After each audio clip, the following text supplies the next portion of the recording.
Now, coming to you live from atop the Lavender Town Radio Tower, it's the one, the only, PUCL Podcast.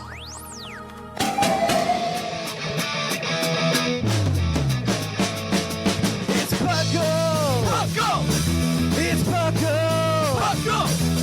Pokemon Underground Champions League, oh yeah! PUCL! PUCL. And welcome to the 459th episode of the PUCL Podcast. I am your host, Trainer Thatch, here today with the Dream Team. We've got Whimsicott, straight from the Dream World. Howdy, yo! And then we've also got the magnificent, as always, Clod9. Hello! Hello. You're just always, you're like a ray of positivity in my shadow. I Claude, appreciate that. I try my best to be happy and uplifting all the time. I feel like you're just like one of the most positive people that I know. I take that with great pride. As you I like should. to be happy, especially in these times of, Yes. Yep. Mm-hmm. Yep. That's where we'll leave that. Welcome to the PUCL Podcast, standing for the Pokemon Underground Champions League, a nonsensical name I came up with in 2007, and now we're stuck with it because branding. We talk everything from the Pokemon sphere of influence, from the video game to the trading card game to sometimes Pokemon Masters when they have a weird hashtag. Ooh. And I mean, it already happened. Yeah, I know. But welcome back to the show. If you're old, welcome. If you're new, we're happy to have you here. I'm excited for today. Yeah, that hashtag was bad. That was a bad hashtag. That was a really bad hashtag. I'm surprised someone didn't pick up on that earlier. Pokemon Masters EX, when you just shove that all together, does not spell that. Maybe someone caught it and thought, nope. Bad publicity is still publicity. I don't know. I don't know. I could see that being that could happen for like the PR disaster that was 2019 as well. Mm-hmm. But I'm waiting for Crown Tundra news. I'm surprised we haven't gotten anything yet. We should be getting stuff soon. It's been 3 months since we got anything out of the Pokemon Company regarding that. Really? Yeah. So, I mean, because, like, if you think about it, the last time... so, Isle of Armor came out literally just about 3 months ago. That was June 17th. That's when Isle of Armor came out. And that was, like, kind of the last time we heard about anything in terms of releases. I'm really surprised that, like, even, like, the weekend of what would have been Worlds when they were doing the Players' Cup whatever shenanigans... Yeah, they didn't release anything. They didn't release anything. Like, I was expecting, like, maybe Slowking, Galarian Slowking. Mm. And that's where, like, if you like, oh, here's Galarian Slowking, because Galarian Slowbro got its own video. Yeah. And I wouldn't be surprised if Galarian Slowking got the same thing. Sigma's also been waiting for, like, the Galarian drops like we got the last time, too, because they did, like, 3 weeks of giveaways leading up to Isle of Armor. So he's been trying to see if something like that's going to happen. And... I mean, I would hope, but at this point, like, I'm feeling more and more like it's going to be November, mostly just so I don't get disappointed. Like, I really want an October release because I don't want a November. There's no point in doing it in November, first of all. Mm-hmm. Like, there's no real reason because it's not like they're making extra sales now with Crown Tundra's release. Yeah, like, but... I think, like, 97% of the sales have already happened for the DLC. Yeah, I think you're right. But maybe they had some work to do on it and they had a slight delay given the situation. So I could believe that, but Nintendo did, and I mean, to be fair, they've lied to us in the past. Nintendo did say, like, at the beginning that DLC was still on track, like, back in May. They said fall 2020, so it's still on track if the original plan was October and now instead it's November. Yeah, I like, the thing that worries me is they're just like, it's coming out on the anniversary of Sword and Shield or something like that and try to, like, cheese me up, and it's just like, I don't care. Like, I don't care if it comes out on November 15th. Like, I don't care that it's the 1 year anniversary of Sword and Shield. On the 1 year anniversary of Sword, like, if they do something, like, if they drop it on the 1 year anniversary of Sword and Shield, I would still love for there to be, like, more in that trailer. Like, because we got a really cool trailer when Isle of Armor dropped that, like, told us a lot about Crown Tundra as well. And so, like, they've already gone through a lot of what Crown Tundra has in it. Yeah, but as you said, they're not selling us anything this time. So it would be cool if they were to try to sell me something this next time. Okay, hear me out. DLC Pack 2. Perfect time to do it. Oh, I see. when Crown Tundra dropped. You're like, Crown Tundra came out, and because of how well it sold, we were thinking about we were going to do another one, right? Gotcha. We're going to do a DLC pack too. Finish out the Pokedex, because there's some heavy hitters still missing, in my like heavy like hitters. Furret. Well, Furret isn't the first one that comes to mind, but What? It's not? but I would say, like, the ones that are still missing that come to mind that I would say are quote-unquote heavy hitters, like the ones that people would be like, oh man, I really want that Pokemon. The one that they have a $500 plush for, the Reap line, is still missing. They had a $500 Furret plush. They did not. They did. They did. I'm sorry, Claude. And then The life-size Furret? That's like 5 feet? I believe you. No, I'm not doing this in disbelief. Like, I believe you. And then there's Breloom. Breloom line, the Houndoom line. I would like, I got really worried because I noticed a lot of the pseudo legendaries, because the Crown Tundra Dex is leaked, and I apologize if I'm spoiling life for you guys and you're hoping that Mareep line was going to be in there, but it's not. We could be wrong. We're probably No. Pokemon could have been super misleading, but given that Dex, I don't think they were. But like, most of the pseudo legendaries are coming back. I'm like, oh man, what's there to like really put into the game if they come out with another one? And then I realized, like, Isle of Armor didn't really have anything that I would say was just like big, other than just like a few popular favorites, right? And walls. Yeah, well, they just had some popular favorites. Like, I would say like Luxray was a cool popular favorite. Yeah, Amogus, everyone's popular favorite. Tangrowth. Like, I don't think this was a competitive choice. Oh, great favorites. I mean, it wasn't because they didn't choose those for competitive reasons. Though I do believe Urshifu to this day is just like the best Pokemon they've ever designed for competitive ever. Like, that thing has so much thought put into it. I don't know so about much that, but okay. No, if you're an OU player, yes. If you are a BSS VGC player, I think that it is incredibly balanced. All right, that's fair. I think it changes the way the game is played, which is the intention, while at the same time not being broken. Yeah, in VGC it's a lot less busted. Yeah, I mean, I think those are the glasses you really need to look at certain Pokemon in, because that's the frame that TPCI is thinking of. Oh, well then let me put on my VGC glasses. Yeah, if you put on the right tint on your glasses, you can understand. But because like we all complained about Ash Greninja in Gen 7, they banned that thing from all of their official formats. Like, because they realized the mistake they made with it. Because it was bad. Like, it was too good. It was broken. And Smogon left it in. I don't think it would have been broken in VGC, but we never were there. I disagree. I think you have more ways for it to get KOs in VGC, especially now in the meta where the speed stat changes like immediately in the middle of the turn. Oh, now I understand. Yes, but I'm thinking like back in like in Gen Sun 7? and Moon, like Ultra Series, when you have all these Ultra Beasts. In Ultra Series, yeah. Like, well, the broken Ultra Series, yes. The last one where it was just like, no rules. Whatever you want. We give up. Just bring whatever Pokemon you want. I don't disagree with you. The only problem I have with that is you could have ended up with 2 Primals, a Mega Rayquaza, and an Ash Greninja all on the same team. I thought it was only 2 of the like broken legendaries. Oh, that's true. Never mind. You would have only okay. So you could end up with Primal. No. You could still you could have 2 Primals, a Mega, and Ash Greninja. And Ash Greninja. You don't have to have Ray. Yeah, but at that point, you still need Incineroar. That's 5 members of the team. Like, we're almost there. And then you throw on a Necrozma, and then you're done. Or like a Lele or some other like Tapu, because you need coverage. Boom. We just built a team, and that's probably viable in an Ultra Series VGC 20. What year was that? 2019. Yeah, 2019 with Ash Greninja. Oh, that sounds disgusting. I know we were getting all the emails of asking us to build this team, and we finally did it. No, we didn't. We didn't build this team. Why do you have to ruin my hopes and dreams? Because it's not even Sword and Shield like ready. Like, if it's Sword and Shield ready, sure. This is our brand, Claude. This is our brand, okay? Fine. This is our brand. But this is a good place to stop. There's some news to talk about this week, so let's kick it on over to the news.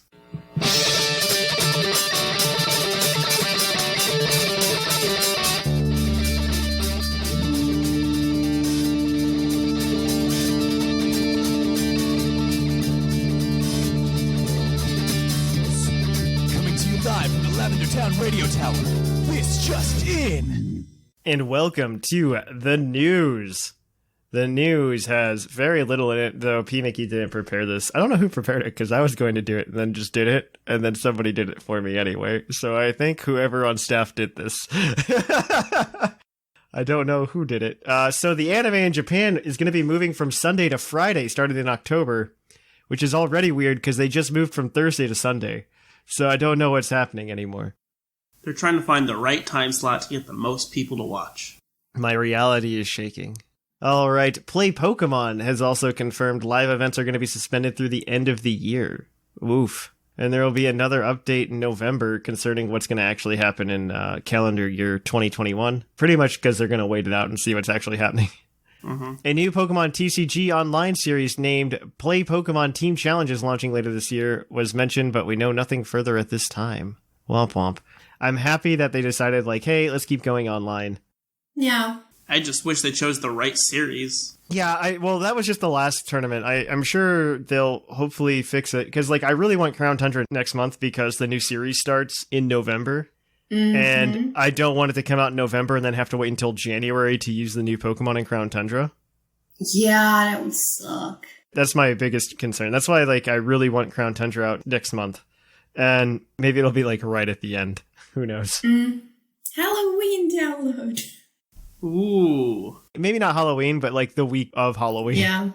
No, just drop it on Halloween. Make everyone miserable. Well, they've already got Pikmin coming on the 30th, you know? Oh. Which Thatch is way more hype for than he should be. So. What's this? Pikmin 3, 4, 8, 12? It's Pikmin 3 Deluxe. So remember we had a console called the Wii U that nobody bought?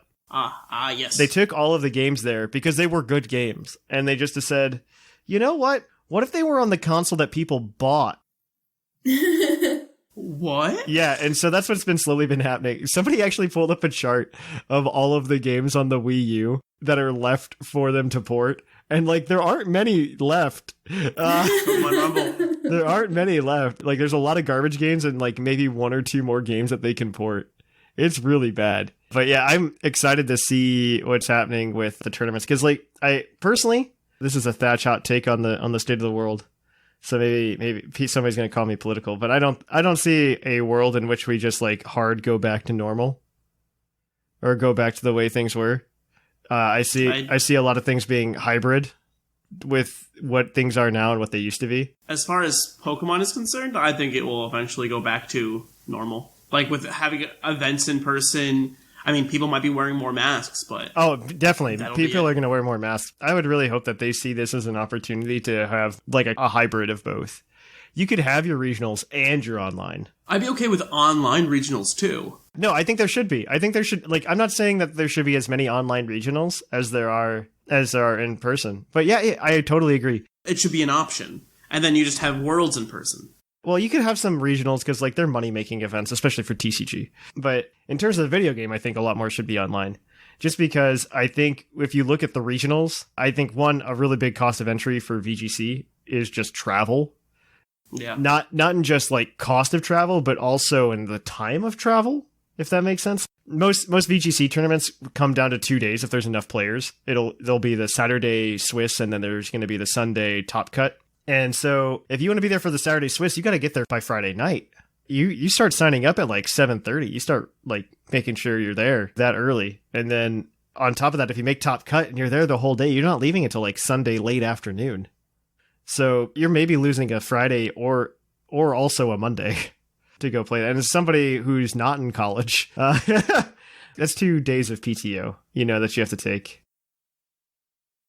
You could always leave Friday like after work. Depending on where it is. So let's say, okay, so I live in Dayton, Ohio, right? Okay. I live in Dayton, Ohio. I get off work, let's say 5 o'clock, like a normal person.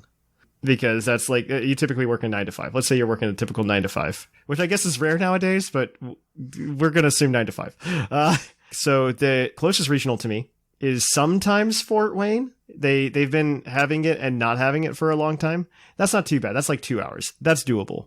If I wanted to actually make a run for Worlds, I'd have to go to more than just Fort Wayne, right? Yes, it would mean you'd have to spend more money on flights that leave that night to get you where you need to go. Well, so I'm living in Dayton, so there's not a lot of direct flights anywhere.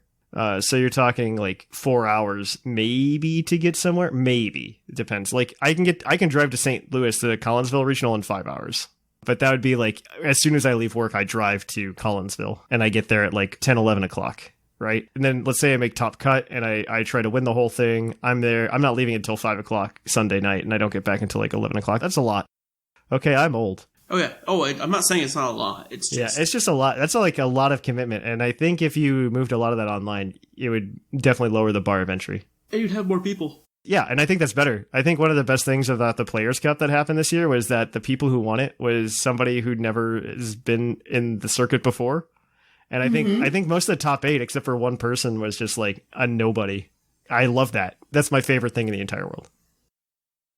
All right, but moving on, Whimsicott, we were talking about the Wii U, a dead console. Tell me more.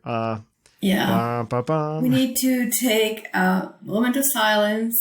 Yeah. Because the 3DS has been officially discontinued by Nintendo.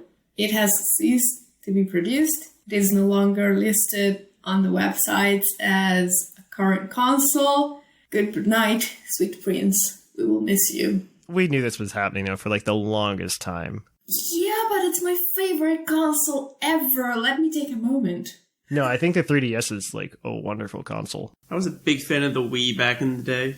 I mean, yeah, but I'm probably going to go ahead and like buy one in box the next time I see one. Like once the clearance sales start, I'm going to go buy one in box just so I have one, just in case something happens to like my current 3DS or whatever.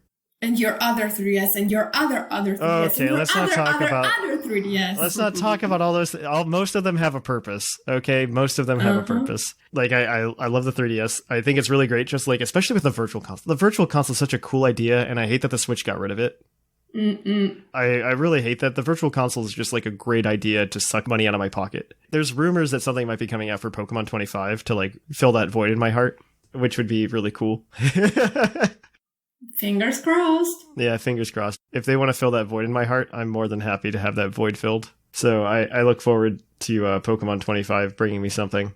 But on the 3DS, you can play so many games. Oh my gosh. Yeah. And it's done very well. I mean, I think this is one of the longest living consoles that's not the original Nintendo of all time, by the way. Because I think it started production in 2011. I think it's the second most popular console of all time. No, that's not true. I know it's up there. That's not true. Because both the PlayStation 2 and the Wii beat it. I know that for a fact. In terms of handheld, even the regular DS beats the 3DS. Oh, never mind then. So the 3DS was good, though. Like, it was solid. It was a really good console. Yeah. I don't even know if you could buy one with a 3D in it anymore, though. I think all you could buy is, like, the 2DS XL off the shelf. Really? Yeah. I think off the shelf, if I wanted to buy something new, I'd have to buy the 2DS XL. It's because there was, like, a lawsuit that Nintendo got into with some guy who did stereoscopic 3D at the same time. And so they ended up winning the suit. Like, the other guy won the suit. And so for every 3DS that they sold, he got like 2% or something. Some stupid high margin. Oh my. And so Nintendo is tired of taking that loss. So that's why the 2DS came out. Oh, and they tried to push it so hard with the XL. Yeah, because the 2DS XL came out because they were just like, yeah, then we don't have to give him the money because it doesn't have his technology in it that he sued us for. Fair. But yeah, I might go pick one up though, just to have like an extra one in box. I might like... If I find like super clearance, as you said, I might try to get a 2DS XL just because I like having the bigger screen. But the new 3DS XL is quite heavy for my hands. Oh, yeah, no. If the new 3DS XL is heavy for your hands, the new 2DS XL is way lighter. I know. It's way lighter. It's pretty cool, though. Even if I went and got one, I would never use it. I know myself at this point.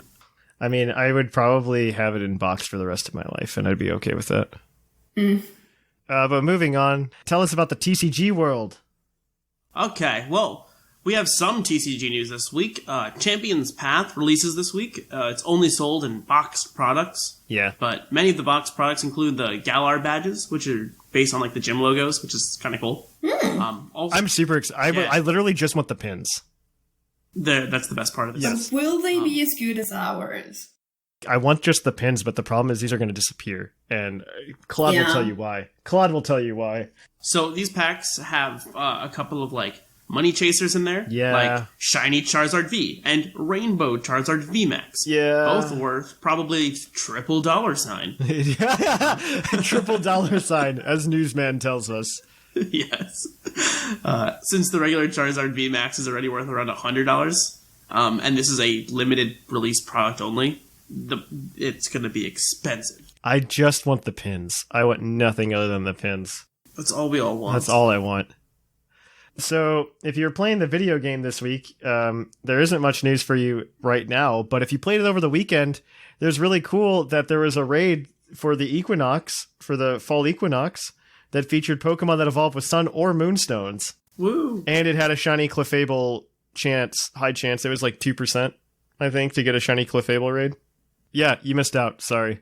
I love that they do things like this, but I hate that they do them so quickly. I think that's my biggest pet peeve about it. It's just like, oh, yes, we're doing these cool things, but it's only happening for a day.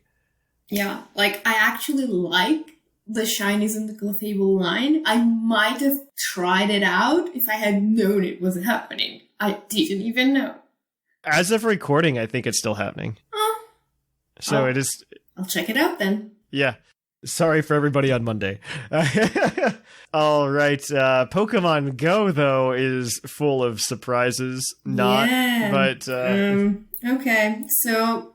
we did unlock Mega Pidgeot, and it and Articuno are now available in raids, but on Thursday, Articuno will leave and be replaced by Zapdos. Literally nothing about this excites me.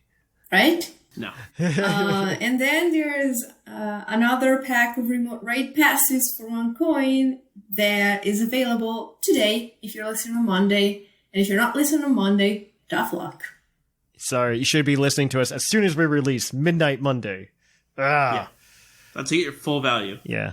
We also have the new battle season has begun, and now it only counts wins to reach rank 9. I don't know why 100 is in parentheses, but you don't need 100 wins to reach it. No, it's 100 wins total, I think, to reach rank 9, or something like that. I don't know. What? I don't know.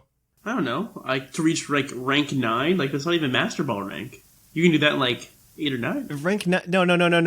This is Pokemon Go. Oh. Gosh, why am I... Get your head out of the gutter. I'm sorry, I'm thinking of the real competitive rank 9. We're too busy talking about the cornerstone of the Pokemon franchise, Pokemon Go. Exactly. Okay? Sorry, what are you doing bad. trying to talk about an actual real video game? Yeah, what are you talking about? Let me try this again. The new battle season has begun, and now only counts wins up to 100 to reach rank 9 in Pokemon Go. I don't know for what tier or for what, but hey, there you go. All right, so in PUCL news, we hit the $950 stretch goal. So we are doing like a bunch of giveaways. Unfortunately, if you're listening to this, we're already probably like 3 of them out of the way. So hopefully you follow us on social media so you can grab the last few days of it, because I would have started it on Monday like we normally do, but Thatch is going on vacation and won't be here next Saturday. So we could have only had like 5 days or something, but Thatch is being a nice person and giving away extra stuff. Yeah. And we're almost to the $1,000 stretch goal to get badges for Fall League. Yeah. We have some cool designs for those, by the way. I'm very excited about it. Very cool. I'm very, very excited about it. So I'm very excited for those badges. Hopefully they happen. We're only like $11 away. If you are a patron at the $15 tier in November for that, by the way, you will get them for free. Oh, well, for free. You paid $15, but and there'll be $20 on Etsy if you don't want to do Patreon. But that's all up to you. So on that note, I think that's where we're going to end the news. We are going to kick it on over now to the Poke Quiz, where we're going to quiz your co-host on their insane Pokemon knowledge. We will catch you on the flip-flop.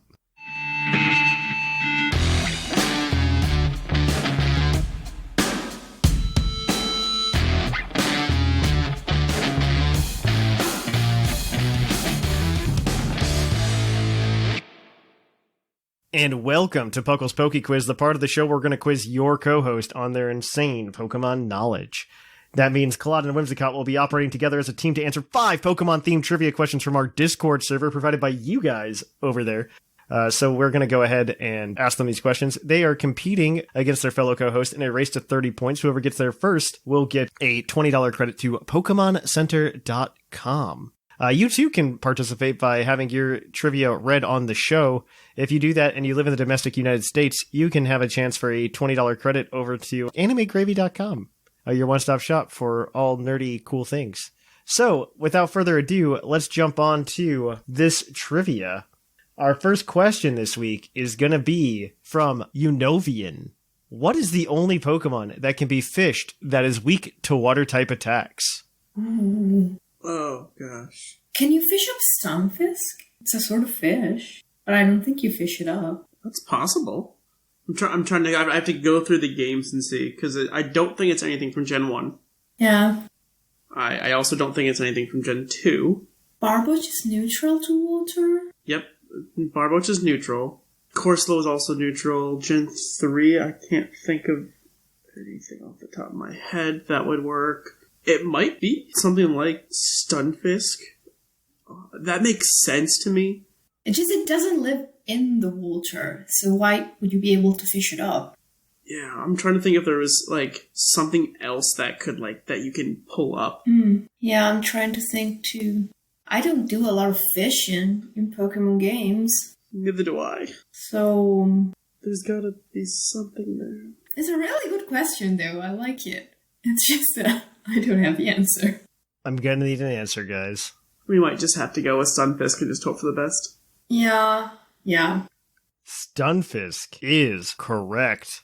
Woo! Stunfisk apparently was originally going to be a water type, but it was changed to balance the types in black and white. Oh. Well, that makes sense. Oh, good job, Whimsicott. And so they left it in the encounter table for fishing. Yep, you can actually fish him up. I think it's there's one of the cities that has just like a bunch of like marshland around it. You can fish him up from like the little things. All right, this next question is going to be from the British Gent.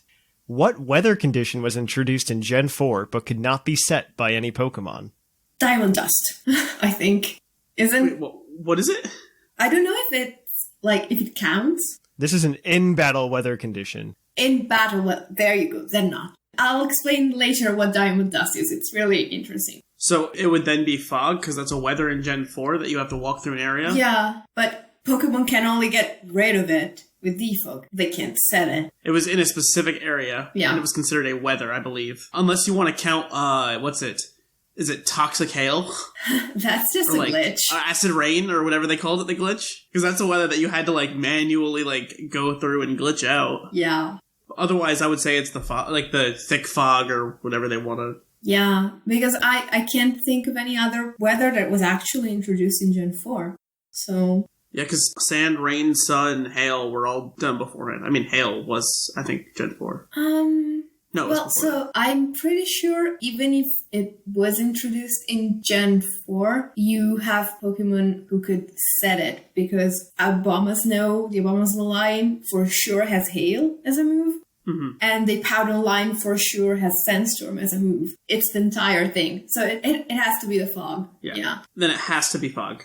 So fog is correct. It is fog, because you can get rid of it with a pointless HM. Yeah, at the time. Defog is a much better move now because it gets rid of hazards. And screens. Yeah, it's so good. Terrain. That buff was really nice with Defog. Defog got a nice buff. It's only getting better. Yeah, I'm okay with it where it is now. They should just leave it. Yeah. Don't give it the rapid spin treatment where it's just like, yeah, by the way, it gets a speed boost. Yeah. So you guys are 2 for 2 right now. Okay, cool. Your next question is your Pokedex question. We're going to read you a Pokedex entry. You're going to try to tell me what Pokemon it is. If I think you're riding the struggle bus, I'm going to shove another one down your throat. If you do it without me giving you a second Pokedex entry, you guys get 2 points.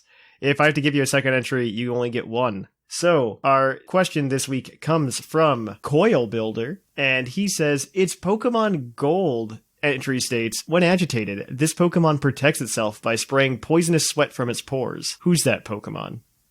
Okay. Poisonous sweat? So I can think of a few things. Can you read it again, Thatch, please? When agitated, this Pokemon protects itself by spraying poisonous sweat from its pores. Okay. Poisonous sweat? So, 2 things that come to mind, okay, but I don't think they're right, are Vaporeon and Shuckle. Alright, I don't think it's Shuckle. Would retreat inside the shell if it was threatened, you know? Yeah, but it doesn't spray sweat. Like exactly. Poisonous sweat. Exactly. So That's odd. Vaporeon comes to mind, but mostly just because it learns Acid Armor as a move. I think we're going to need a second Pokedex entry. Here we go. It's Pokemon Silver entry states. When darkness falls, the rings on its body begin to glow, striking fear in the hearts of anyone nearby. Umbreon. Yeah, Okay, so it's Umbreon. Umbreon. I did not know the poisonous sweat thing. That's cool. Maybe it learns Acid Armor too.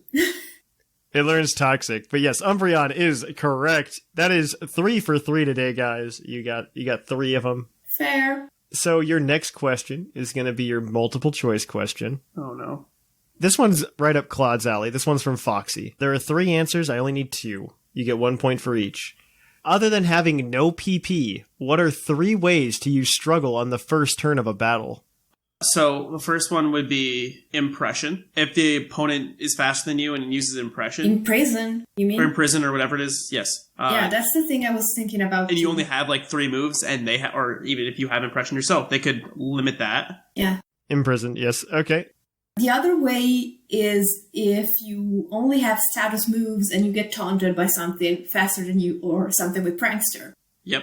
I believe that's another one. Yes, that is 2. Also holding an Assault Vest with just all status moves Yeah. is a way to do it. Yeah. The other ways that you, there's 4, because you guys got the Imprison one, which is a good idea. So I think the idea was doing it without your opponent doing anything to you, but that's fine. I think these are much more inventive. So the other way is using a transferred Pokemon knowing only moves that were removed from Sword and Shield. You can do that. Can you use them in battle? Yeah. Oh. So, like, those moves don't go away. They don't get deleted. Like, it'll still say, like, oh, this Pokemon has hidden power, but if you click it, it doesn't do anything.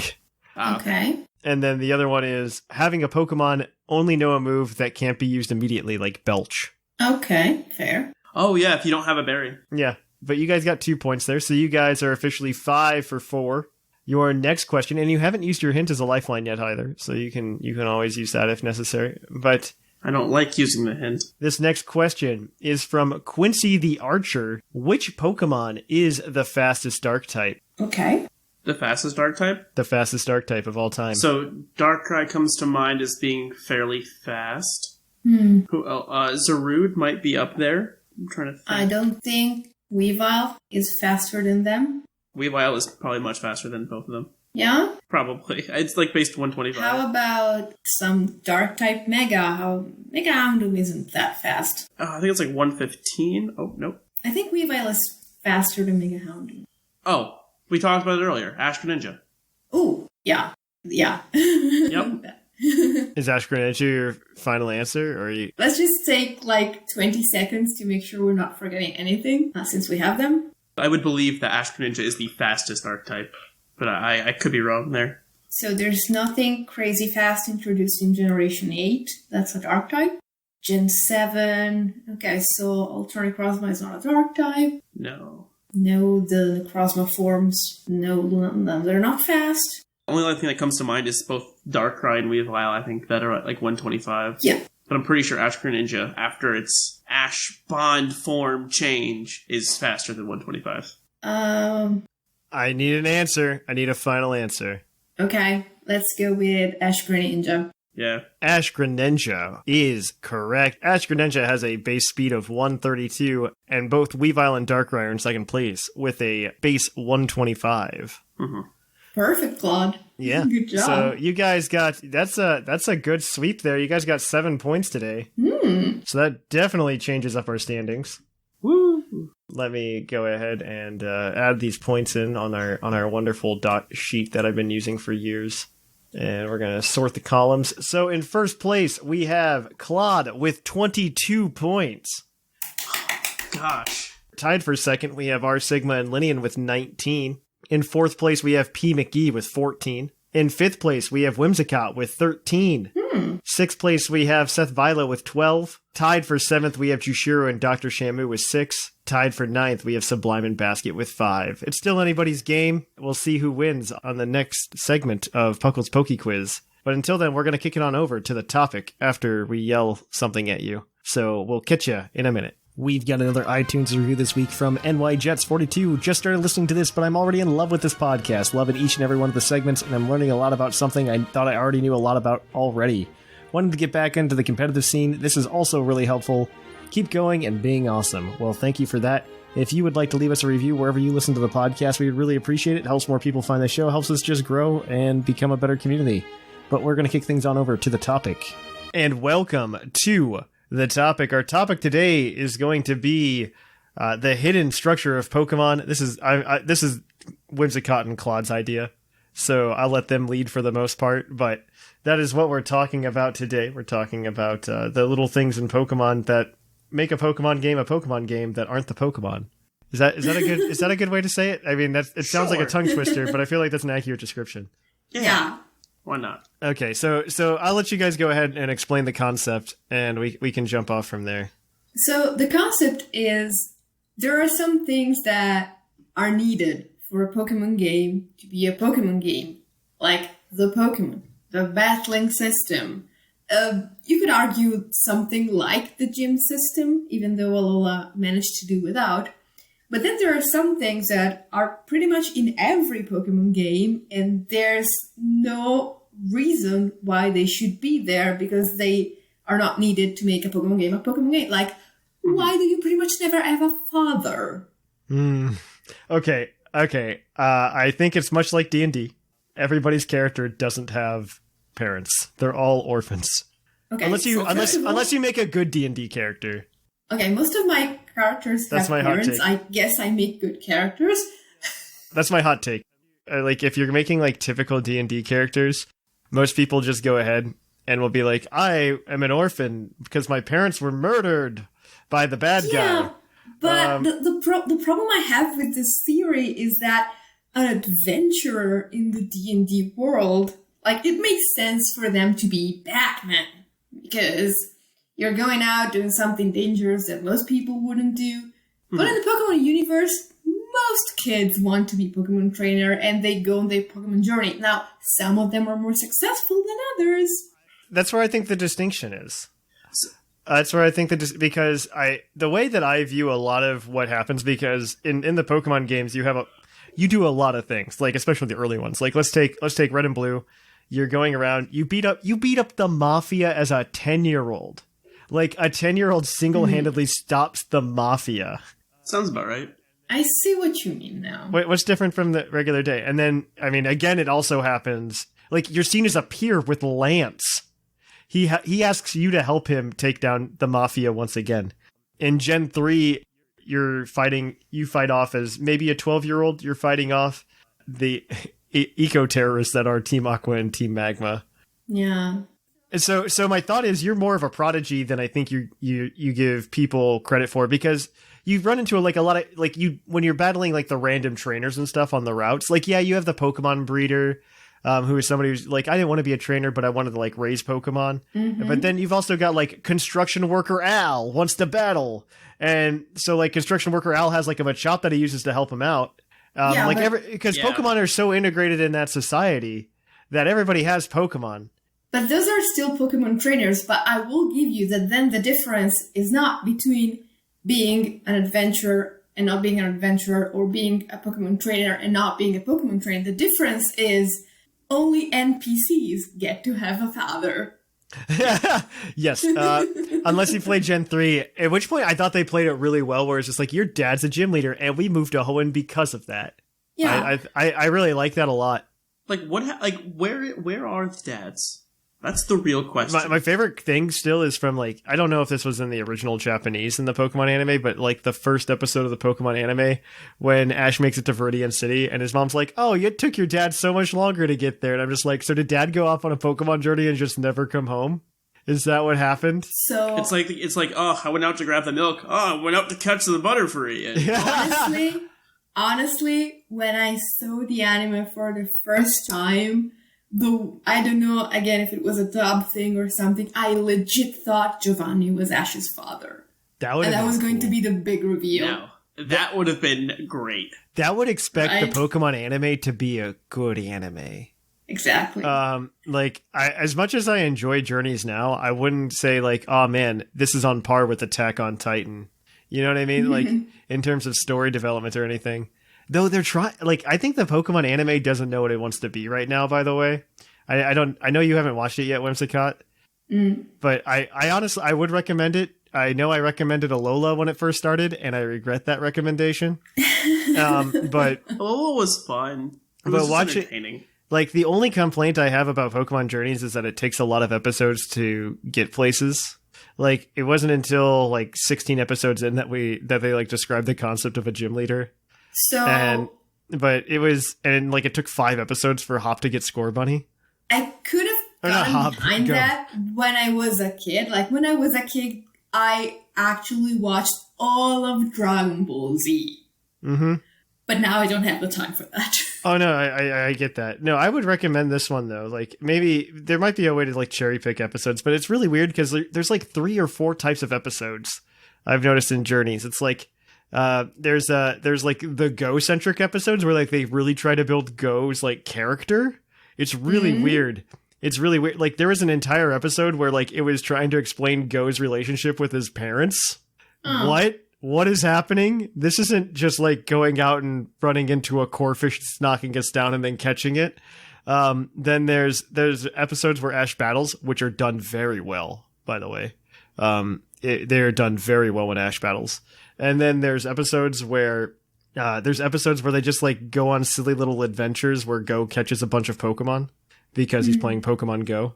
And then there's a bunch of then I don't know.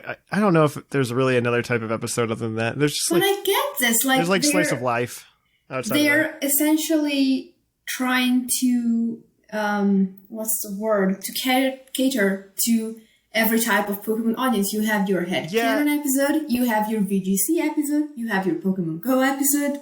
I don't disagree with that entirely. It's really weird because like it's not really because I would say Pokemon up until Alola actually it was very easy to tell what kind of anime it was, and if I was watching Pokemon, I was watching Pokemon.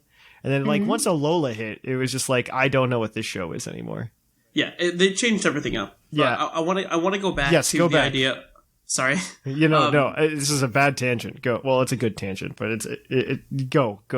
Either way. So like I want to talk about how like you have a lot of types that are given as, all right, these are the early gym types. And like you see them constantly in the beginning, like rock and water. And granted, water does have a couple of like later gyms, but a lot of the times if you see it, it's in the beginning. Specifically rock, where it's the first gym, I think, first or second gym.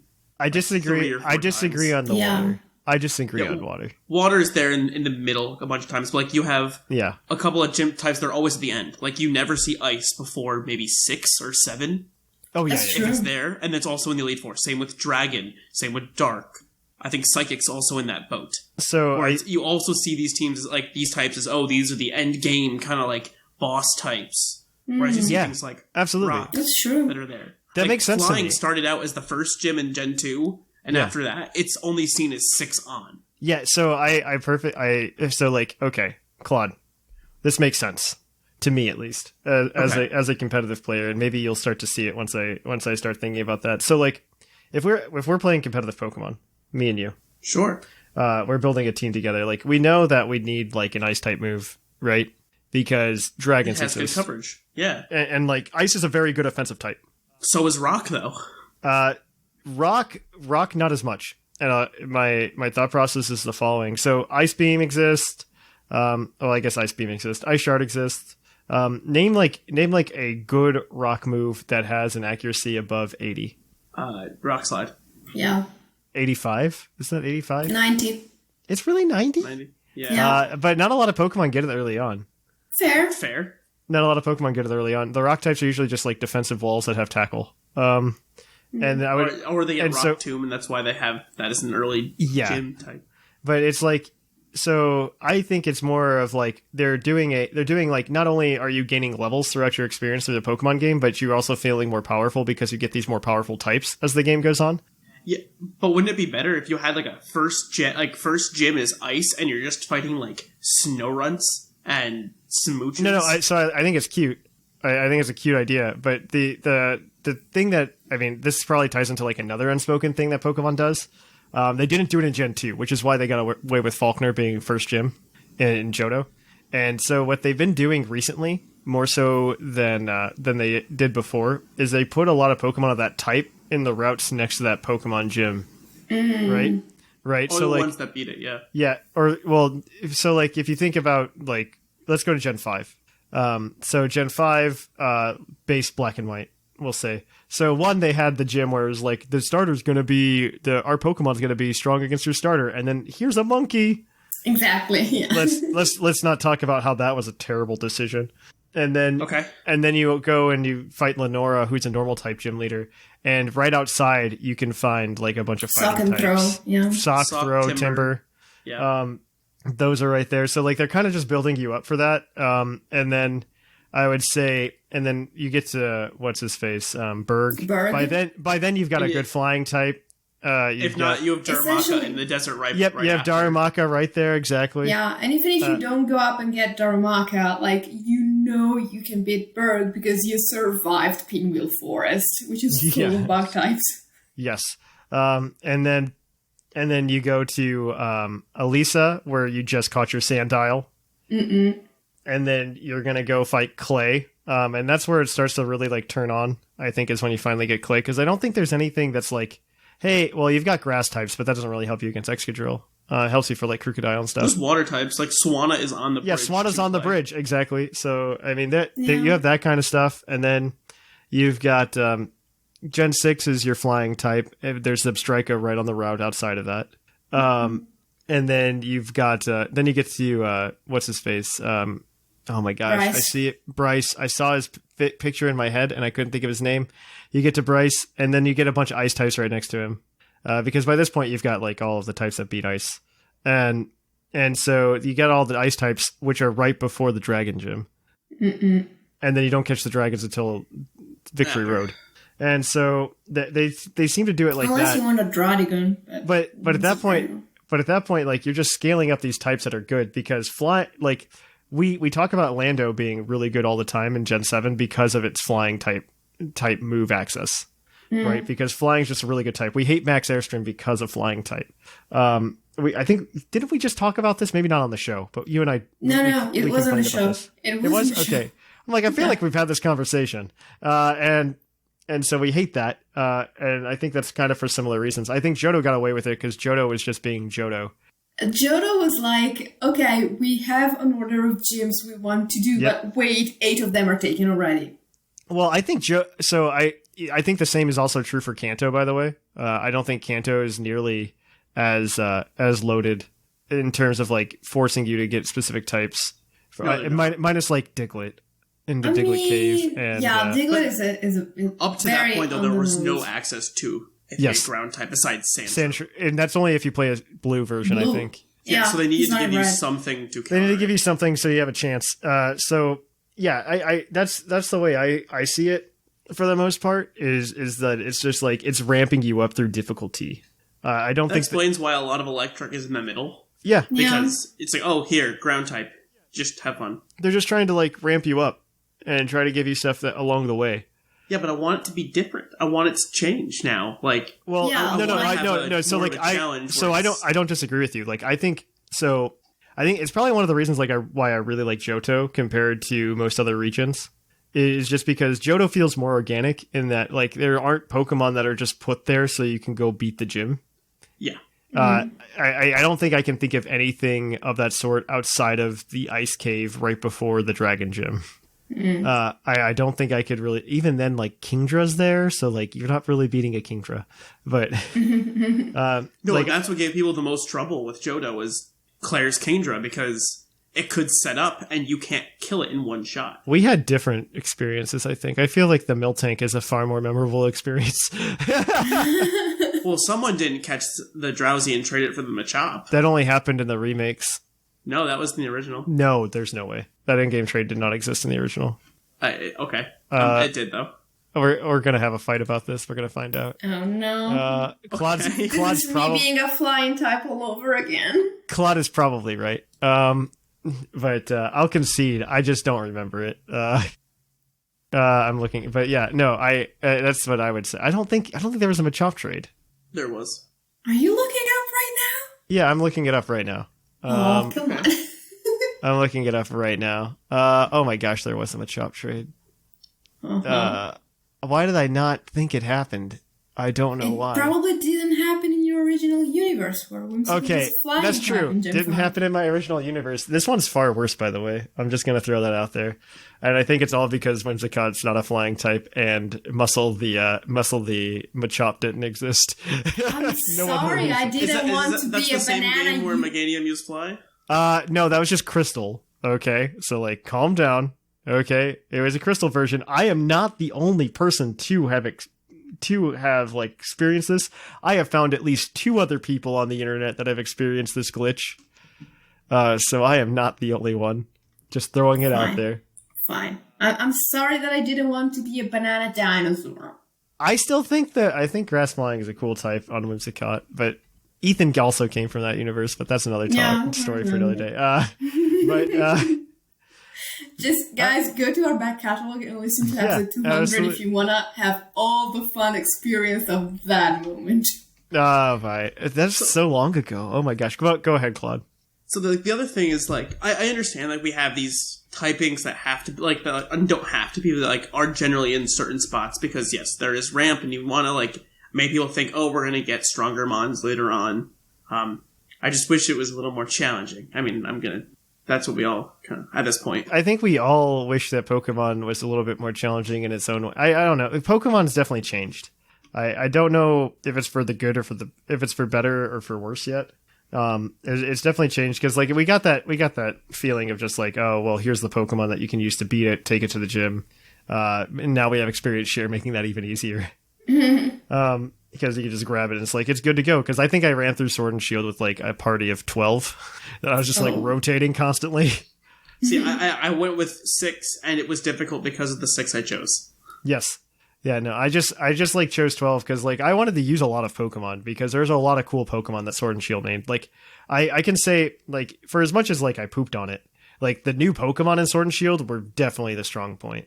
Oh, yeah. I think it was better than both Gen 5 and Gen 6's new Pokemon. Sorry, 6 and 7. Let me Okay. 6 and 7. I don't know. I mean, it definitely had strong Pokemon. I don't know if I would say. I think some of the type combinations were very unique, and that I really liked that. I just liked the Mons from Gen 8 more than I liked the new additions in Gen 7 and Gen 6. I would agree with Gen 7. I wouldn't.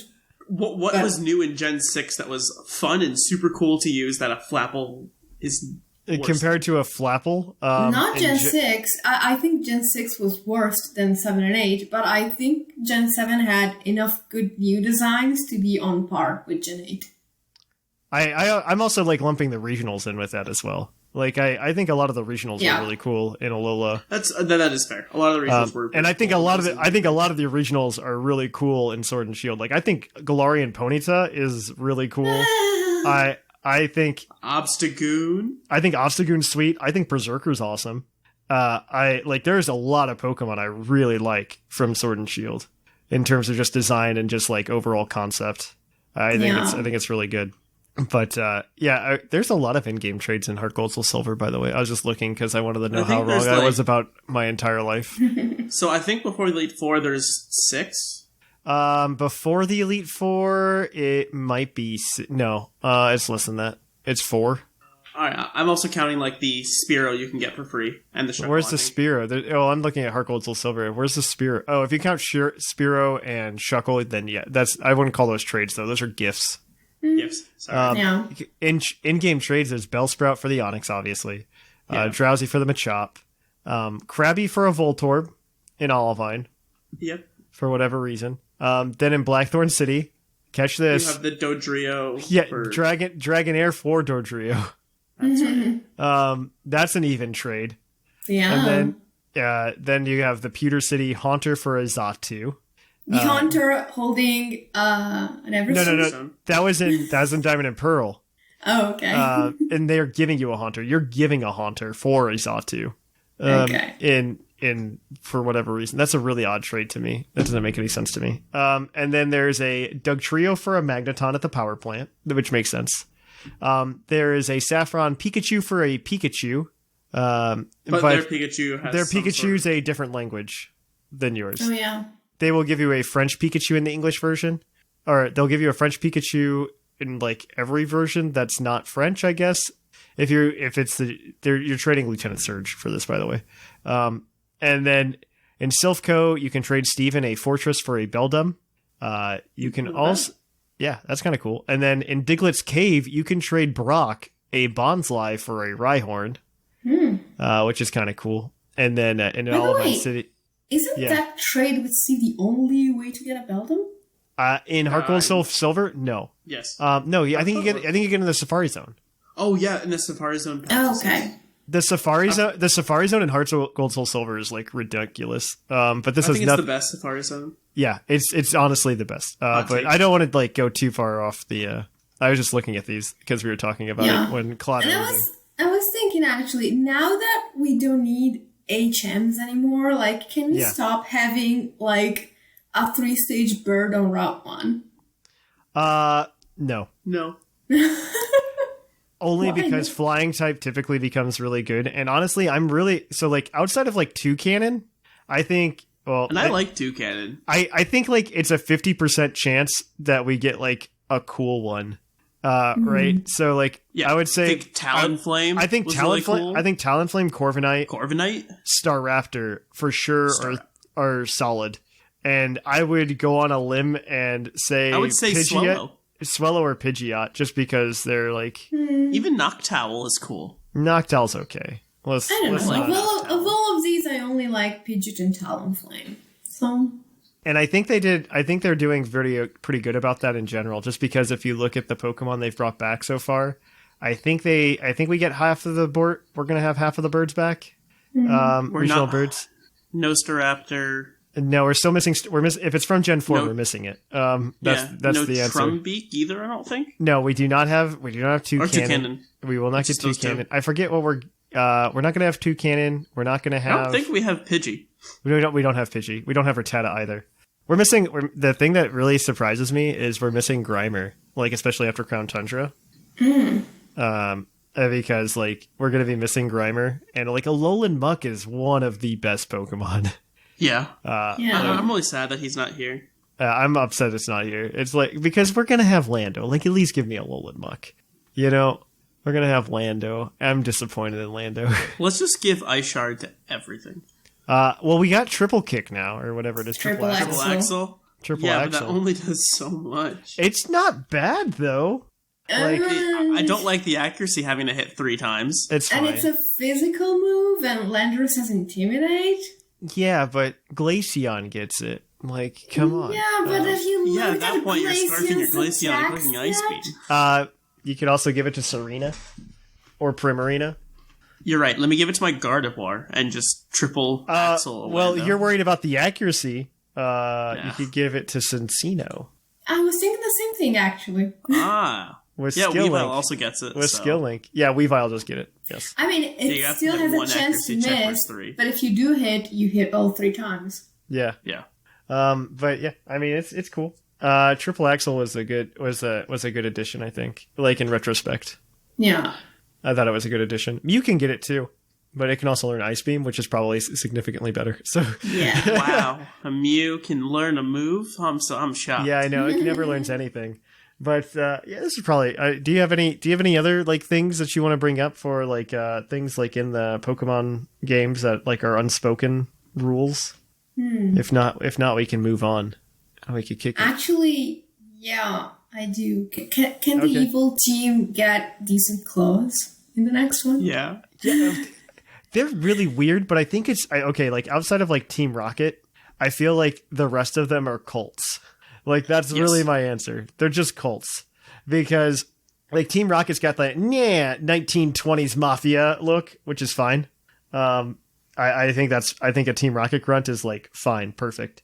I think Team Aqua and Team Magma, like these are eco-terrorist cults. Then you've got Team Galactic, which is definitely a cult. On top of Team Plasma OG, that's a cult. That's for sure. And then they just get berets afterwards, and that's kind of cool. Yeah, but the thing is, think about how good it would be if the villains actually looked cool. Like, you wouldn't even have to... It would be better if they weren't trying to take over the world either. Like, if it was some realistic goal. That would be cool. We're not trying to take over the world like the first couple of times. Team Rocket just wanted money. there wasn't even like a real bad guy in Sword and Shield. That's probably one of my biggest gripes about it, because like Team Yell's not bad guys. No. And then like Cosmos Macros or whatever, right at the end. Spoiler: it is Chairman Rose is the bad guy. The game's almost been out for a year. There are no spoilers. You're listening to a Pokemon podcast. Welcome to the world. And I don't know. Cool clothes be cool. I'm into it. I'm here for it. I would also I just want a more realistic bad guy. Like, I'd rather have like someone who's not trying to like, let's say, take over the world, but like I don't know, like wants to. I can't think of anything. Someone more nuanced, maybe. No.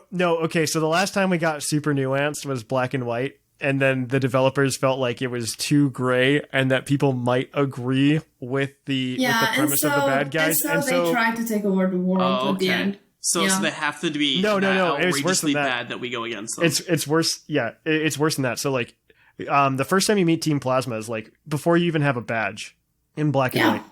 And they're like giving a speech about like how Pokemon should be free, and like it's very convincing. You're just like, oh, maybe this could be the case, maybe this is what needs to happen. And then like the next time you see Team Plasma is almost immediately after that, when like you get the monkey and you go into the Dream Yard. Oh yeah, and they're kicking the mana. And they're just like kicking a mana. Yeah, you're right. And it's just like these are the bad guys. See, they're kicking a mana, and it's just like cool. Okay. You know what would be cool, but Cloud is right. They shouldn't be trying to take over the world. It should be like Detective Pikachu was successful, and Lucario is a very popular character. You don't make it let's stop the guys taking over the world story. You make it like a spy story or a police story, a mystery story. That would be so cool. Yeah, that would be an interesting take on it. Either or it's have a whole group that's like, I want to take over the Pokemon League, and like instead of having like the Elite Four, we want to bring in our own people to like run everything instead. I think what you're complaining about, Sword and Shield already tried to do. Yes, they tried, and they failed miserably. Yes, but like they've already tried to do it. Like, I'll defend Sword and Shield and say they tried to do something different in that regard by like really trying to remove the evil team plot line. Really, they should instead do the opposite thing. Like, if you are Batchman, they should have leaned into to the beginning of our more. topic. Exactly, you should be like undercover. You should be like a super good trainer whose cover is like getting the badges and winning the league. You know how that was the best part about Gen 5 was the evil team. You know what would have been cool about what they could have done for Sword and Shield was they could have like made Leon suspicious of Rose the entire time and like asking you to help him. Yeah. Like that would I just fixed the problem. Like, there it is. And then you end up having the raid battle against the giant berserker with Leon, which should have happened, by the way, and it didn't. Very frustrating. Instead, they decided they were going to do 8 raid battles with gym leaders instead, which was stupid. Yeah. I mean, it was their new mechanic, so I understand them having to push it as much as they can. No. We could have had a raid battle with Leon. I'm saying same mechanic. Yeah. Yes, but I'm saying they have to push it, though. They have to make it They could have pushed it more by not sticking you into freaking tunnel while Leon was having all the fun. That was stupid. That was so stupid. Yeah. But, I digress. Because I loved how you get to the final battle versus Leon and suddenly everything explodes. And you have to go run on this other thing. Like, I thought that was a great idea of, now we're getting to the evil team thing. I just wish it wasn't a monotonous, tedious little fight to go around finding certain people to battle before you get access to areas. And I wish it was, all right, this is done. They move to a new area. You have to go to that other area, fight your way through it, and then like resume, like get more plot involved. Like, but I mean, in the course of most Pokemon games, you have to have a very bad evil team of some sort that you stop. Yes. So this is a good place to stop. We are going to go ahead and take a short break here, guys, and we are going to kick it on over to the Pokemon of the episode. We'll catch you on the flip-flop. Poke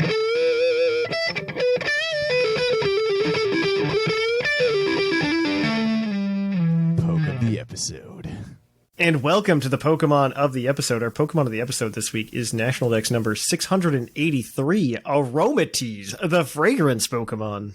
Its Pokemon Sword Pokedex entry states, the scent that constantly emits from its fur is so powerful that this Pokemon's companions will eventually lose their sense of smell. I love that we for Pokemon of the episode, because like now there's like a committee that doesn't involve me that picks them now every time for like a month, and I love that we're picking Pokemon that are nobody's favorite. To be fair, every Pokemon is somebody's favorite except for Simisear, and so I shouldn't say that. Somebody probably really likes Aromatisse, and I like that this is a VGC team, if I'm not mistaken, right, Claude? Yes, It is. And so this is a VGC team based around Aromatisse. Aromatisse is one of the fairy types that was introduced in Gen 6 because they're like, we don't have any pure fairies yet because Pokemon. Because we just made up this type. And they're just like, we made Clefable one. Clefable's one now. VT dubs. And so Aromatisse has a base HP of 101, base special attack of 99. Whoa, 99? That's actually pretty not bad. Yeah. Wow. Base defense of 72, base special defense of 89. Base attack of 72, man, who cares? And base speed of 29. So that already says this is a Trick Room Pokemon to me, and that's exactly the team that we have. It's like a Trick Room mode and a not Trick Room mode, I assume. No, it's just hard Trick Room all the time. It's hard Trick Room with an Excelgor in case something Just goes in wrong. case. Exactly. We'll explain it as it comes. That's what I'm feeling from this team, Claude. I haven't played with it yet, but I actually don't think the Excelgor does anything outside of Trick Room, so... yes. Well, it's Water Shurikens. It can in Trick Room do Water Shurikens. Let's explain the Aromatisse. I'll get to the but yes, Excelgor. we have an Aromatisse, which is level. It's got Aroma Veil because does it even have any other abilities? Oh, It might, but they suck. it has Healer. It has Healer. Yeah, so but Aroma Veil is Aroma special Veil's better. Yeah. It stops taunt, so you can go for your Trick Room turn 1 and not have to worry about people taunting you. It's holding up a Berry because it's very, very scared of getting a Max Steel to the face. And it's got Moonblast to capitalize on that 99 special attack. Heal Pulse to heal your allies. It's like this feels like worse Comfey. It's Trick Room Comfey, but yes. Comfey doesn't care if it's Trick Room or not. Comfey has priority. Yes. Club is also decently fast, actually, even without the priority. Yeah, Trick Room, because you need to set up Trick Room because you're an Aromatisse, and Helping Hand, so you can help out your friends, because Aromatisse's move pool can't be that big, can it? No. It is not. I was right. It does get Thunderbolt. That's kind of cool. And Energy Ball. So that's something. Yeah. It is paired with another great Trick Room Pokemon, Drampa. Drampa being the normal dragon type, with Hyper Voice for stab, Draco Meteor for more stab, Flamethrower because Ferrothorn exists, and Protect. It is holding a Life Orb, so it can just deal max damage with the ability Berserk, so that maybe it gets a special attack boost, and it just deals more damage. But yeah, it is actually pretty solid. Drampa's pretty scary in Trick Room. It is very scary. But yeah, go ahead, Claude. All right, so we mentioned this Excelgor. So we have an Excelgor on the team with Burden, safety goggles. Burden doesn't matter, but safety goggles for those spores and weather, I guess. But it has the moves Struggle Bug, Acid Spray, Water Shuriken, and Protect. So if you don't want to run Trick Room or you don't want Trick Room immediately, you have this Excelgor, and usually pair it up with Palisand, because Palisand has a weakness policy with Water Compaction, and the move Shadow Ball, Earth Power, Ancient Power, and Shore Up. So basically, you can just Water Shuriken it. Yeah, you Water Shuriken the Palisand with your very, very low special attack, and it activates Water Compaction and Weakness Policy. So you get anywhere between a +2 to +5 defense. Exactly, and +2 attack and special attack. So now you're hitting like a truck, and you have Shore Up to recover off all the health. And Excelgor fits perfectly with it because it gets Acid Spray, which allows you to lower someone's special defense by 2 stages so Palisand can destroy it. Wow. If they're all special attackers, you can Struggle Bug so that Palisand can take the hits better, because it lowers both enemies' special attack by 1 stage. Okay, so Amazing. Pokemon of the episode today is actually Palisand?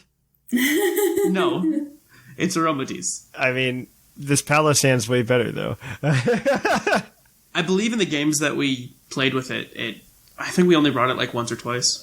I believe that, because you probably want to go Trick Room mode with this team, considering everybody else. Well, that's the thing is, Excelgor usually dies, or causes enough havoc for everything else to die, and then you just bring in Aromatisse and Trick Room, and suddenly Palisand does. And then Palisand's even better. Yeah. All right, Whimsicott, take us home with these last two. Yup. you have a Crawdont holding a Razor Claw with the ability Adaptability. So of course it's only using stab moves. It's got Crabhammer, Nice Slash, Aqua Jet, and Protect. It's a Crawdont doing Crawdont things. Why Razor Claw? So it gives Crabhammer and Night Slash a 50% chance to crit. Okay, good enough reason. Yeah, that's a good reason. Yeah. Like, with Adaptability, Yep. it hits hard. In Trick Room, it's Yep. going to go... It's going to... Yep. Okay. Yep. Makes sense. And then, for possibly the first time and the last time ever, you actually have Escavalier and Excelgor on the same team. Yes. That's the correct answer. Escavalier has Overcoat, which does the same thing as the safety goggles on his body Excelgor, and it's holding an Assault Vest, and it's got Close Combat, Knockoff, because it's actually one of the Pokemon that retain Knockoff, Ironhead, and Fell Stinger, which is amazing if you do your cards right, because if there's something that just needs to be picked off, you Fell Stinger, and then your attack goes up 3 stages, I believe. Yeah. So you become unstoppable in Trick Room. Mm-hmm. It's amazing. Well, Yeah. unless someone has Flamethrower, of course. But Yeah. Well, you live a Flamethrower because of the Assault Vest most of the yeah. time. Oh my gosh. Yeah, Yeah, because actually most things that have Flamethrower, they don't actually have Flamethrower. They're just fairy types with Mystical Fire, so it's not stab, so you survive. No. Like, Sylveon is something that, like, oh, we can just Mystical Fire the Escavalier. No. Nope. You can do that, maybe do a decent chunk of health, and then You die to Iron die Head. from an Ironhead. Ironhead. Yep. Yeah, that makes sense. Okay, this is good. This is good. If you want to try this team, we'll try to have the rental code up for you on the Discord server. This one might have disappeared since they've selected it, but Claude says he has it on his cart, so Yeah, we might I still have it. I we hope. might try to make it ourselves so that we can have it ready for you guys. If not, I know what everything was, and I can... Perfect. So yeah, that is where we are today. We are gonna kick it on over now to the mailbag. It's mail time! Send in your emails! Mail! And welcome to the mailbag. The mailbag is the part of the show where you can send in your listener emails to us over here at the PUCL Podcast. We typically have a prompt for you. This segment is also brought to you by Green Toros, the fictional energy drink that gives you hooves.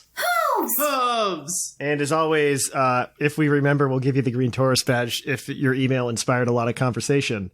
Please, if we forget to do it, do not ask us who won it in the YouTube comments. That's happened for like the past 3 weeks. Just send it in earlier rather than later, and Yeah. it's very likely they are read, because most of the time I think the podcast records either Friday or Saturday. We typically record Saturday mornings. If you send them in afterwards, you will not have it read after Saturday morning. It's very rare that we do it after Saturday morning. If we do anything, it's earlier. Like next week, we're going to record early, either Friday or Thursday. So get them in by Thursday. Yeah, get them in by Thursday morning if you want your email read on the show next week. The prompt last week was, what do you think of Dynamax? And we got 3 wonderful emails. Our first one this week is going to be from Dux Supreme. Isn't this email from last week, actually? No, nope, it is not. Oh. It depends on which one you're reading. He did write in last week as well. But Okay. Dux Supreme wrote one in on September 14th. I'm sure I've heard this email. Supreme Malamar? Okay. I mean, you probably read it. I didn't read it on the show, I'll tell you that much. Okay. So, Supreme Malamar says, it's me again, Supreme Malamar, back again for another email to the show. I'm aiming to write an email to every show till I get the Green Taurus badge. Good luck. And I still keep writing till I'm an 8-year-old man telling my kids and grandkids all my glorious emails to the show. Wow, that's going to be a lot of emails. Last week I was amazed at the feat which I had been wanting to do for months. Get my email right on the show. I've been listening to old episodes and finding all the big writers to the show. I remember that one episode when Whimsicott wrote a 5-page email. That wasn't a 5-page email. That was less than 1,000 words. I promise. We counted them. It was 952. Anyway. Then I thought to myself, that's never going to be me. And that is a good idea. Do not be Whimsicott when you write your emails. No, do not. Do not. Don't. I've been messing around with UU Pokemon and OU lately, and I found a Pokemon I didn't expect to like so much. Poltegeist, a suicide lead to be specific. So on one hand, I love you because you're using Poltegeist. On the other hand, I don't love you because you're killing my sweet teapot. Mixed feelings. Anyway, I've had so much fun sweeping at least 2 of everyone's teams after a single shell smash, then shadow bowling and stored power into victory. The only things that stop it are the bulky birds, Rillaboom, and Dark Urshifu. Though if I get 2 shell smashes in, I can one-shot Dark Urshifu. Wow. The Rillaboom thing, I think, is more serious. Yeah. Yeah. Grassy Glide's kind of like... Goodbye. Yeah. Now for the Mailbag. In my opinion, I feel that Dynamax was just another attempt at the next Mega Evolution. The idea of giving any Pokemon the potential to do a lot of damage would be appealing to anyone trying to make their favorite Pokemon good. Kind of like how Mega Evolution made Pokemon that weren't powerful good. Pokemon like Sableye and Mawile are good examples. As a new player, I don't have much experience dealing with Dynamax, but when I occasionally try VGC or Battle Stadium doubles or singles, everything that has access to some sort of half-decent flying type move has it, which I feel like limits Pokemon that have a wide move pool. Not really those Pokemon that don't have a wide move pool, but that statement could be mostly invalid, as I only play those metas occasionally. It's not invalid. It's very complicated, I actually think. Like, there are some Pokemon that have it because it's good for them to have it. The thing is, it is good for most Pokemon to have it, but not for all of them. And sometimes it's not a matter of having it versus not having it in their move pool. It's a matter of, is it specifically good for that Pokemon? Like, you take stuff like Dracozolt and Flapple from last week's team, their base speed is not good, but a Max Airstream can get you to outspeed stuff. But some Pokemon that are already fast, like, maybe don't need it as much, even though they have, say, Aerial Ace in their move pool, if that makes sense. But if TBCI is listening to this, I wouldn't have any problem with a G-Max Malamar. Just a hint. For anyone who has an uncle who works at Nintendo. I love it. Would it turn upside down, right side up, back again? Oh my gosh, it's right side up again. It's just Inkay. Oh my God. It's just an Inkay. I would love it. I'm into it. Hope you read this, and I'll see you next week with another email, Supreme Malamar. Supreme Malamar. Lovely. Well, thank you for that. Our next one this week is going to be from T. Mickey, not to be mistaken for P. Mickey. I think Claude got this one. I do. Hello, PuclPod. T. McGee here. I'm not sure if this email will be read or the previous one since I lost track of time while sending it in for the previous week. I'm making sure to send this one in early in hopes it'll make it in on time. Yes, send in your emails early, by Thursday of this week. Yeah. Since I spent entirely too long explaining my Pokemon history in my last email, I'll go straight to the topic of the week. What are my views on Dynamax? Well, Dynamax was somewhat of a roller coaster for me as a casual fan. The rise. The trailers got my hopes up, as my inner child was thrilled about getting to see giant Pokemon on my TV. Of course, as a Gen 1er whose favorite Pokemon is Charizard, seeing that he got a G-Max form was exactly what I needed to get pumped up about the new games. We finally found someone who actually wanted Charizard number 5. I'm waiting for number 6, okay? Gen 9, or actually, Diamond Pearl remakes, Charizard number 6. That's happening. Charizard Mega 2. It's gonna be Charizard. It's gonna be Mega Charizard Z. That's it. Anyways, the fall. After getting the games and playing a few raids, the luster quickly subsided, especially after finding out it was only available specified areas. Heard a bit too, which was something I liked about Mega Evolution. Also, quickly realizing that there's no way to get a G-Max Charizard for my playthrough was a bit of a damper, as I always find a way to get a Charmander on my team in every gen. I never pick the new gen fire starters, as I know I will always throw a Charmander in to cover the fire spot as I play through every generation. Disclaimer, I'm not a real Gen 1er, I'm just loyal, I'm not as loyal to any Gen 1 besides Charmander. I love acting as if Charmander is my starter and enjoy building teams around him with all brand new Pokemon as I play. Aww, that's kind of cute. Alright, that's better than Gen 1. I wish I could have done that with Totodile. I mean, I wish I could have done that with Furret, but I mean... Yeah, I know. Yeah. Lo and behold, Either Claude, they stabbed us in the heart. They were aiming directly at us. Yes, they're just like, Clod and Thatch are not going to have fun. That's okay. No. G-Max Charizard not being able to set up its own sun for solar power like Dynamax Charizard is a big missed opportunity in my opinion. Yes. That's the worst part about G-Max Charizard. The second rise. After completing the story, I realized my favorite reason for Dynamax, the post-game. As I mentioned before, I played at least one version in every generation, but I usually lost interest after the main story, seeing as I've never played competitive or shiny hunted. Dynamax brought exactly what I needed to keep playing the game long after completing the story. I was even able to bring a few friends who only played Pokemon Go to Swish, because we could do online raids together. It was fun trying to collect all the G-Max forms and leveling up my favorite mons to level 100 with EXP candies in order to take down raids with only 1 or 2 non-NPCs. That's legitimately the reason they did raids. Like, right there. Like, this guy is the reason raids exist, because he can drag his friends into it. In closing, I like Dynamax, not as much as Mega Evolution, but much more than Z-moves. That is the correct stance. I do see it as a bit of a gimmick. I don't see it moving to other regions. I do hope to see something that carries on the online community and post-game teamwork activities that really helped me enjoy Swish. I hope this sparks some predictive conversations about what gimmicks we have next and how they will keep the online community alive. Keep up the good work, Team McGee. Well, this is I called this like a while ago before Dynamax existed. I said that the way that Pokemon needs to add to itself was to add a cooperative gameplay. Yep. I called that way before Dynamax. Yeah, I don't know how you do that besides like make every battle a double battle. Besides raid battles?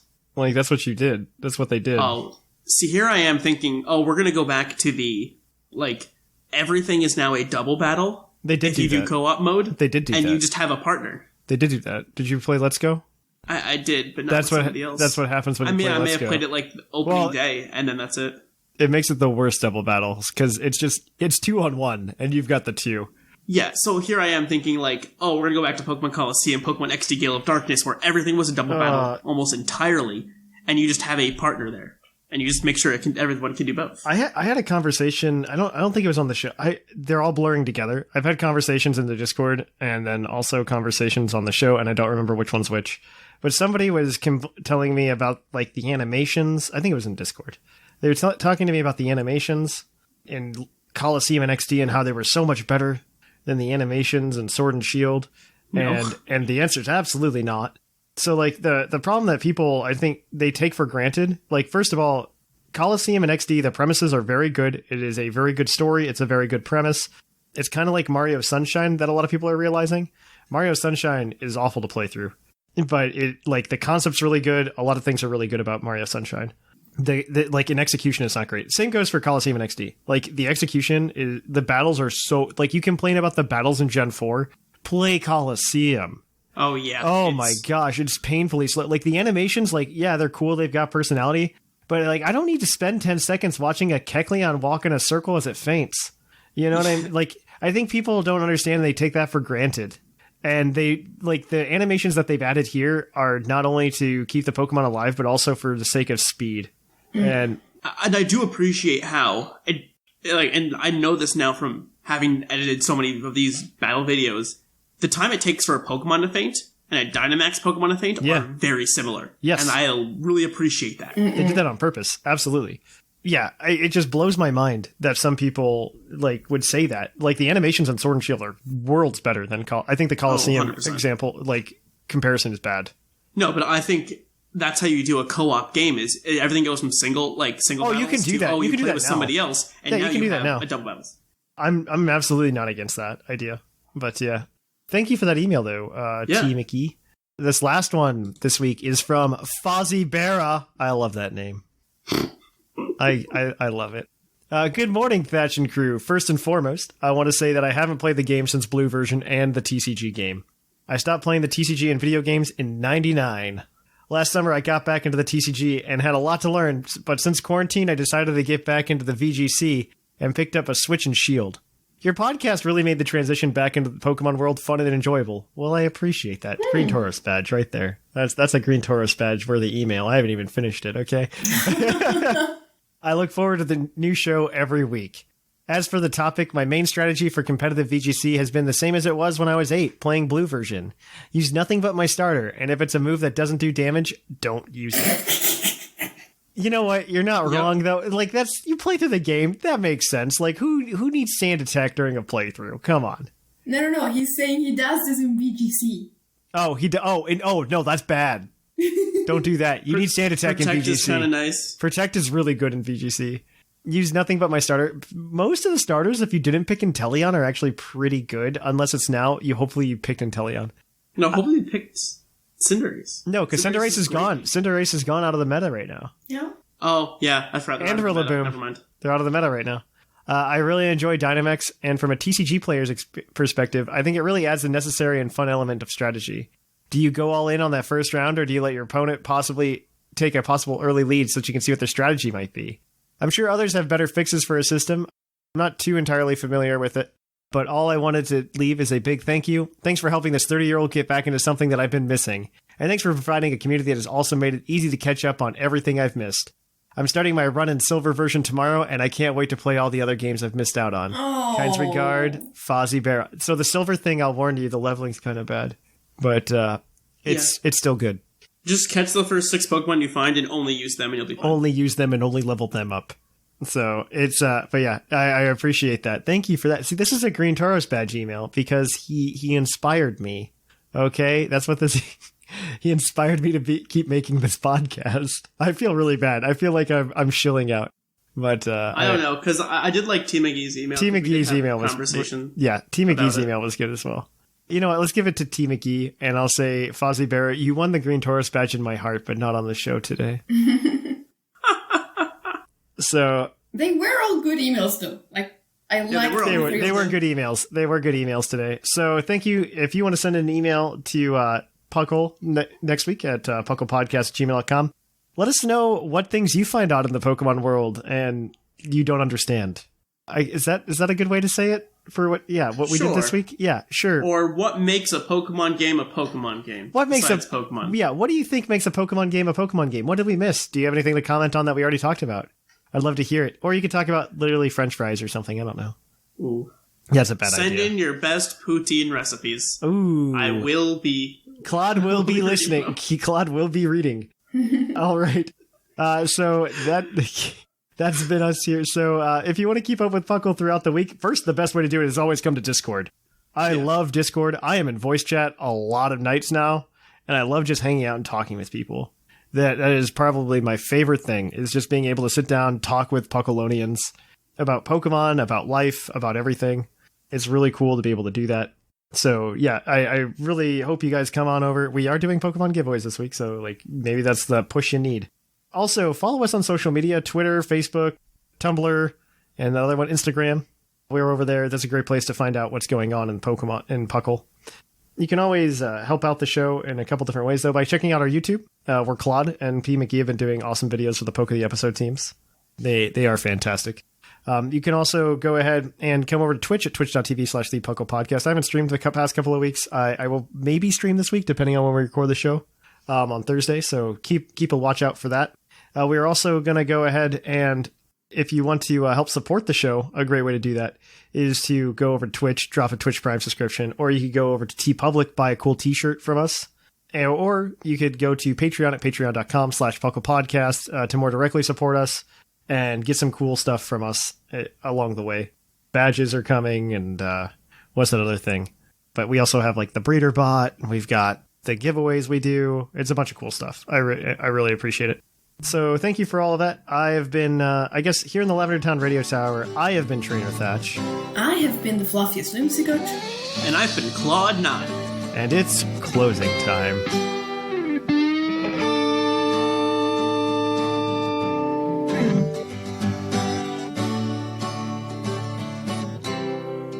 It's closing time in Lavender Town. Time to say our goodbyes. It's closing time. Farewell, my friends. I'll catch you on the flip side.